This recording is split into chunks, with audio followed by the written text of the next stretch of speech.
You need to work on your mixing, bro. Gotta fix that mix. Your snare sounds like shit. What does that mean? What even is mixing? Hi, I'm Dean, this is Quick Start Music, and we're going to talk about what mixing is, why you need to know how to do it well, and the 3 things you can do right now to make your mixes sound a lot better. Mixing is the way you combine all the sounds in your music software that you've recorded or programmed and sampled into a single track that's ready to share and ready to send off to distributors for sites like Spotify and Apple Music.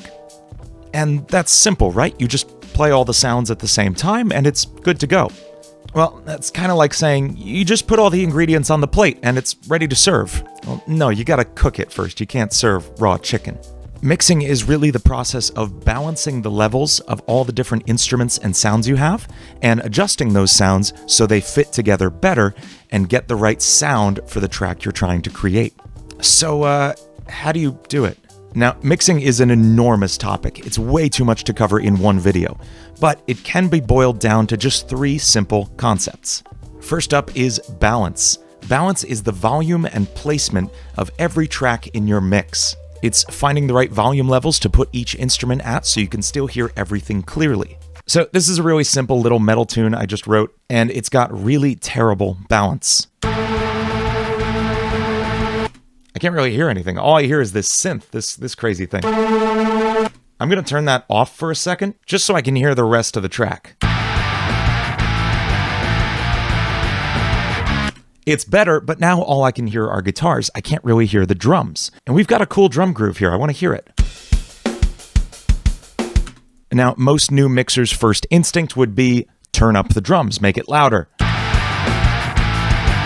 Now, the first problem we run into is there's only so loud you can make things before they get distorted, they clip, they completely overload your mix. My first essential tip is to mix down. If you can't hear something, find the other thing that's too loud and turn that down. Right now, I know that's the guitars.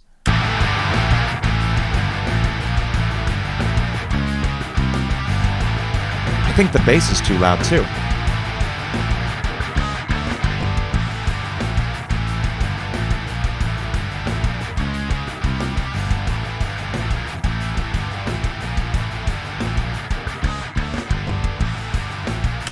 That's sounding a lot better to me.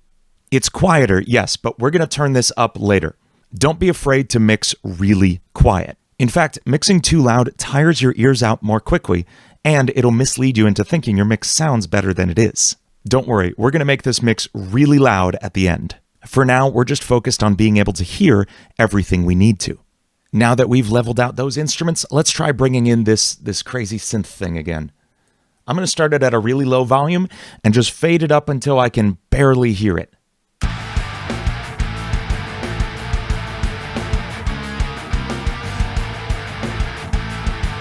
I think that's the right level for that synth. It's just adding enough atmosphere to give the vibe I wanted for this track, but not overpowering everything else. Now, getting your levels right is the first and most essential step to getting a good mix, but sometimes it feels like the instruments are still fighting each other for the same space. That's because of something called masking. Masking is the problem of different sounds covering each other up and fighting for the same space because their frequency ranges overlap too much. It's like they're trying to stand in the same exact place on stage and there's not enough room for both of them. Our main tool for fixing this is the equalizer, or EQ. Now, again, there's way too much to learn about EQ to cover this in a single video, but I'm going to show you a few main concepts you can use to improve your mixes right now. An EQ lets you shape the sound of an instrument by adjusting different frequency ranges within it. That sounds really complicated if you don't know how an EQ works, but I promise it's going to make sense in like 2 seconds. This is a super simple EQ called EQ3 because it just splits the frequency range into 3 simple bands. We have our lows. These are the boomy, bassy sub sounds of a mix. We have our mids. This is where a lot of the body of your sound is. This is where the main tone of the instruments lives. And finally, we have the highs. This is the fizzy, shimmery, bright sounds, all the way at the top of the frequency range. Now, different instruments are going to have more or less of a presence in each of these ranges. Your bass is going to live mostly in the low range. The cymbals and the crack of the drums is going to be in the high range. And a lot of the guitars live in the mid range. Now, what happens when we have two instruments fighting for the same range? We get masking.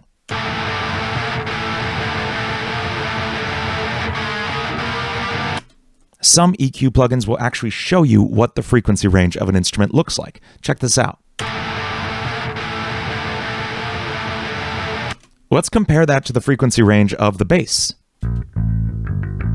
You can see there's so much more activity down here in the low frequencies than there was on the guitars. And the drums are going to be all over the place because you have the kick drum down here, the cymbals up here. Drums have such a wide range of frequencies. You can see our high end up here, those shimmery hi-hats and cymbals. And here's our big kick drum.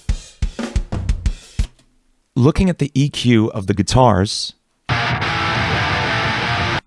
and the synth tells us there's a lot going on in common between the two of them. There's also a ton of low end in the synth, which is weird because it's not a bass instrument. There shouldn't be much going on down there. In fact, I'm going to take a listen to what's going on down there by filtering out everything else. Let's hear just what's going on in the low end of our synth. Nothing. I can't even hear that. But there's so much sound going on down there that it's taking up actual space in our mix. It's like if you were trying to pack a moving van and there was just an invisible box taking up half of it. That's what this is. Let's get rid of that. I'm going to use a high-pass filter and just get rid of that entirely. Now it's gone. It doesn't sound any different. Now back to our original problem. The guitars and the synth are both living in this middle register. But fortunately, the guitars have a bit more going on up here, right? The synth doesn't have as much going on in this, it looks like 3K, 4K kind of range. So what if we get rid of this area for the guitars? Right here in the lower mids, around 400 hertz. I'm going to make a little cut there. And let's listen to the guitars and the synths together with and without that cut.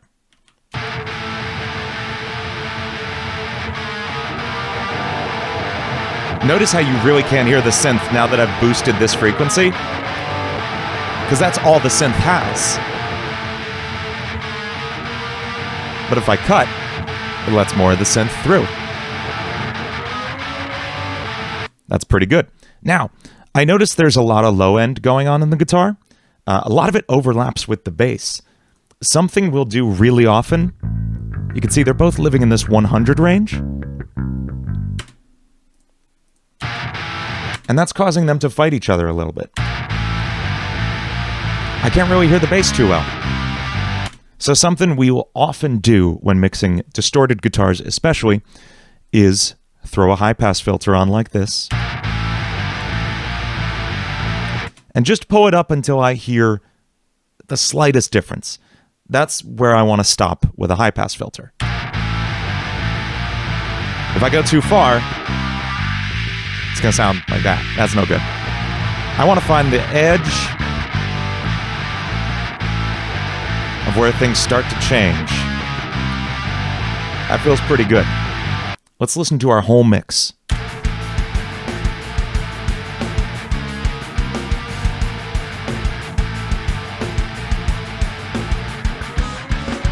It feels like the instruments are fighting each other less. I can hear everything a little more clearly. The other thing we can use EQ for is to shape sound to either emphasize things we want to hear more of or reduce things we want to hear less of. I hear something right now that's really bugging me in the guitars. It's got this kind of like sharp nasal quality to it. I'm going to show you how we get rid of that.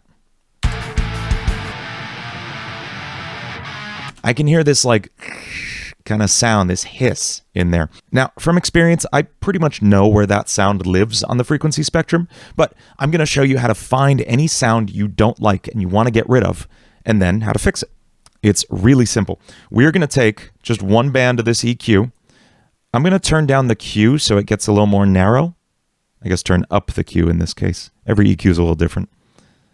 So now it's really narrow. And I'm just going to boost frequencies until I find the one that's really bothering me.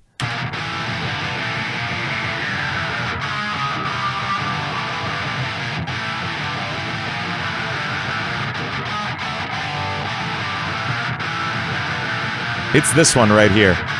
That's what's bugging me. So I just make a little cut there. Let's listen to with and without that new cut. Here's with. And here's the noise we got rid of.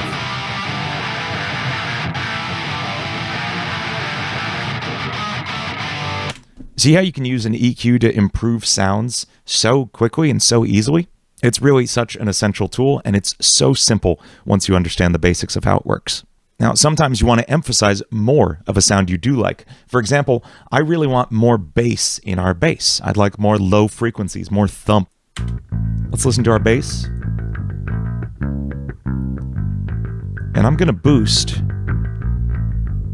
this fundamental frequency, or this lowest sound. You can hear if I cut it, all the boominess goes away. But I want a big bass sound. Now there's more strength to it. Here's without.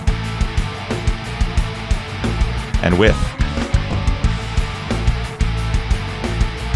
Now, it's important to point out that while we're looking at these visualizers, these meters, and using them to help us find what we're looking for, what's most important at the end of the day is that you hear a difference that you like. Something that actually really helps me to do, I will close my eyes, click this a bunch of times so I don't know if it's on or off, and then just listen and see which one I like better. Still with my eyes closed, like this.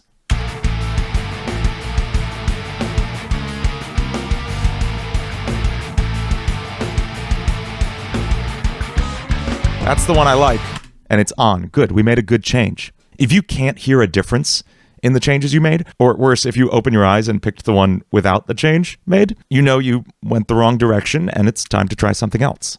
This is a great way to keep your mixes honest. It's really easy to get caught up in habits or things you think you're supposed to do when mixing, but not actually make the track better. At the end of the day, no one's going to be looking at your DAW and saying, oh, they cut 4K and it sounds a lot better now. No, they're going to listen to the track and go, it sounds good, or it doesn't. Focus on the end result of the sound. That's all that matters. The last job of the mixer is to give the track, for lack of a better word, the right vibe. Is this a loud and punchy metal song? Is it a quiet, atmospheric piano piece? You don't want to mix those two songs the same way. Now, there are a lot of different effects and techniques that can contribute to this, but compressors are going to be your main tool here. A compressor is an effect that takes the dynamic range of a sound, the loud and soft parts, and squishes those together so it's all the same volume. It can do this in a whole bunch of different ways depending on how you set it up, ways that can either increase or reduce the attack of the sound and really change the fundamental body of the sound altogether. I made a whole video on how to use compressors well right here. Check that out after this video. Let's take a look at how much just a single compressor can change the sound of this drum set. This line is the threshold. It's the point at which the compressor clamps down on the sound. I'm going to lower it down below these volume peaks, and you're going to hear the difference.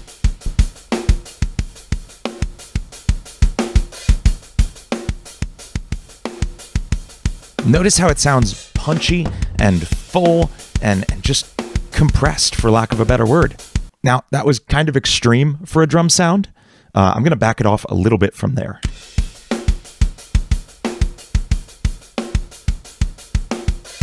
Now, as always, we'll do a blind test to see if I like the difference.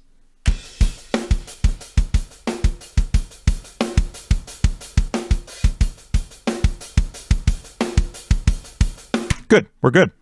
We can also apply a little bit of compression to our master as a whole, the final sum of all the tracks together. This is a different kind of compressor that's really nice for master tracks. I'm just going to lower the threshold until I see it starting to act on the sound a little bit. It helps kind of glue our mix together a little bit. We will typically have a limiter as the last track in our master track as well. This is going to prevent our sound from clipping, but will let us push it to its maximum volume.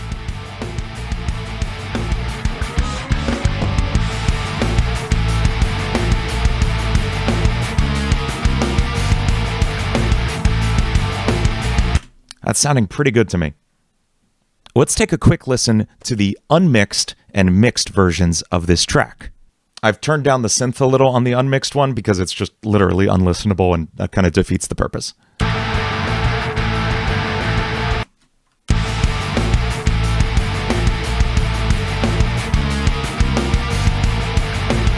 Not to pat myself on the back too much, but that sounds pretty good to me.